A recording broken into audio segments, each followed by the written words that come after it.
Friends, good afternoon and welcome to this special briefing from Osaka. As you are aware, Prime Minister arrived early today morning and he just had a meeting with the Japanese Prime Minister. The next 2 days are full of engagements. But today, to brief you all on Prime Minister's meeting with the Japanese Prime Minister, I have with me the Foreign Secretary of India, Shri Vijay Gokhale, who will take you through the meeting, and after that he will also take a few questions. So the floor is yours. Good afternoon. The Prime Minister arrived in Osaka earlier this morning, and his first meeting this afternoon was with the Prime Minister of Japan. As you know, Prime Minister Abe is hosting the G20 meeting. It was a very warm meeting. The two Prime Ministers are old friends, and they had a very constructive and very detailed discussion on the bilateral relationship. Prime Minister Abe initially began with the expectations from the G20 meeting. He spoke about the importance of focusing on the global economy. He referred specifically to Prime Minister's initiative at earlier G20 meetings on the issue of fugitive economic offenders, and he said that the G20 should deal with this problem as part of its anti-corruption measures. The Prime Minister of Japan also referred to the need to find appropriate situations for global trade and data flows, and he felt that the G20 should come up with a very constructive message on the issue of climate change. So these were areas that the Prime Minister of Japan hoped that he would get the understanding and support of the G20 members, including that of India. The Prime Minister of Japan also referred to his forthcoming visit to India for the annual bilateral summit. Prime Minister, of course, reiterated that invitation, and he emphasized the importance of preparing for this summit properly, including through the various ministerial meetings, through the various exchanges in infrastructure, in defense, in outer space, in the digital economy, and in startups. And obviously there was a brief discussion, time was short, but there was a brief discussion on the Mumbai-Ahmedabad high-speed railway, as well as on the convention center being built in Varanasi. And there was a brief review that the two leaders held of progress in this regard and how we could ensure that we were able to deliver both these projects on time.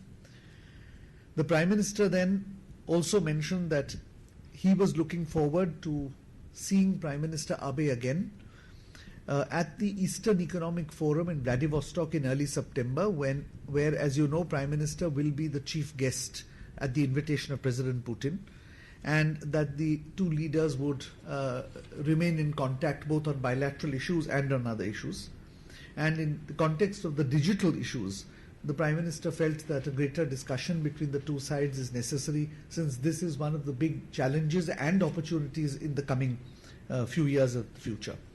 Prime Minister specifically appreciated the work that Japan is doing in infrastructure projects in the northeast of India.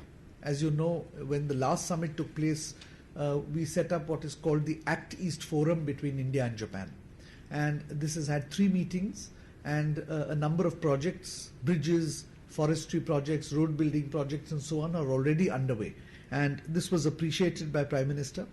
Prime Minister also said that in our neighborhood we could look at doing projects jointly. And one of the important flagship projects that we are looking at is doing a cancer hospital jointly in Kenya. And both Prime Ministers agreed that this was something we should take forward. Prime Minister Abe also Prime Minister also then requested for Japan's support for a new initiative that he will launch later this year, and this is the Coalition for Disaster Resilient Infrastructure. He explained very briefly what this initiative was, and then he suggested that Japan's support, because of its experience in handling disasters, its capacity building abilities, its financial ability, because Japan has a range of experiences in management of disasters and in post-disaster rehabilitation and reconstruction, that Japan's support would be important for this important new initiative that Prime Minister and India are preparing to launch. So he sought Japan's assistance and support in this regard. Both of them then agreed that prior to his visit to India later in the year, a number of important meetings would take place, but the most important would be the first 2+2 ministerial meeting. This is a new format which was agreed to when Prime Minister visited Japan last year, in which the foreign affairs and defense ministers of the two countries will meet together and discuss issues relating to defense, foreign policy and security. So this meeting, it has been decided, will be held before the annual summit. The dates, of course, are still, that will be discussed through diplomatic channels.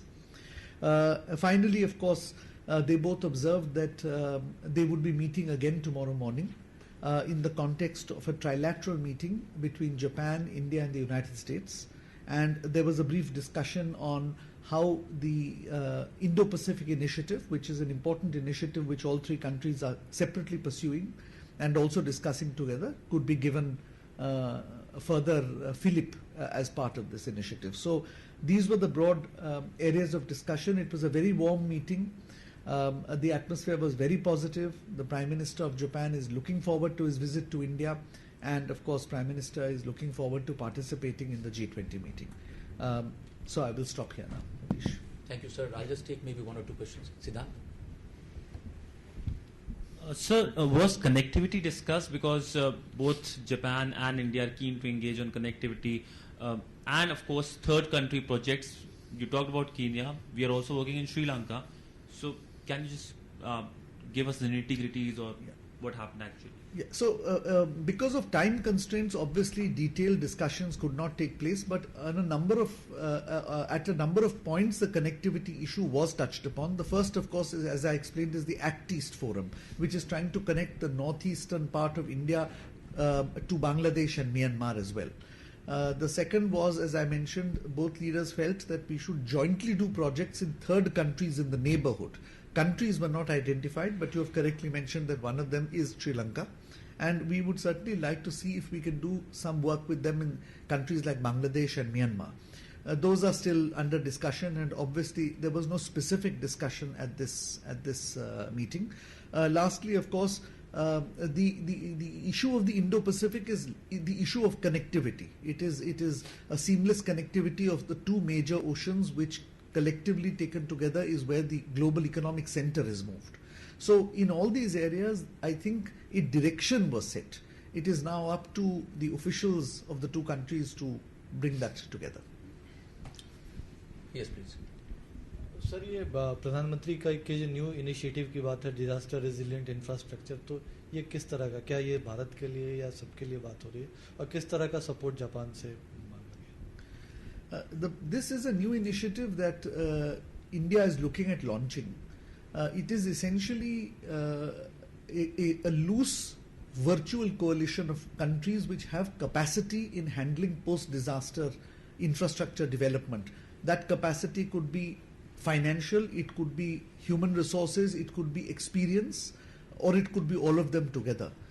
Essentially, the thinking behind this is that every time a major disaster occurs, immediate relief and rehabilitation is given, and thereafter small countries, vulnerable countries and developing countries are left to fend for themselves, where it means rebuilding the infrastructure, without which the economy can never regain its position. And the Prime Minister's view is that since there are capacities all over the world, is it not possible for us to link these capacities together so that if a disaster occurs in any country, the leadership and government of that country understands whom to go to and how to access it, rather than beginning from scratch. This is a space which has not been filled by anybody yet. It does not compete with UN organizations which are in relief or rehabilitation, because this is infrastructure building back better. And therefore, Prime Minister felt that this is an area in which India, with its experience, with its capacity to handle disasters, can take a lead in. We will be approaching this was briefly flagged at the G20 in Argentina. And therefore Prime Minister in that context approached Japan. We will be approaching other leaders as Prime Minister meets them during the summit.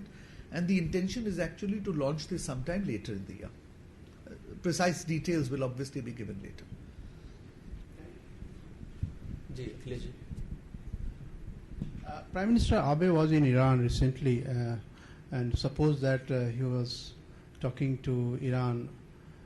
So, could you share anything with Prime Minister Narendra Modi that what can be the solution of Iran situation?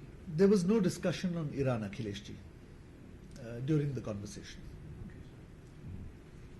Thank you. This concludes the special briefing. Thank you, sir, and thank you all for joining. Thank you. I will be doing regular briefings as and when these bilateral meetings take place and so on. So I look forward to seeing you all. Thank you. अब आज नहीं है.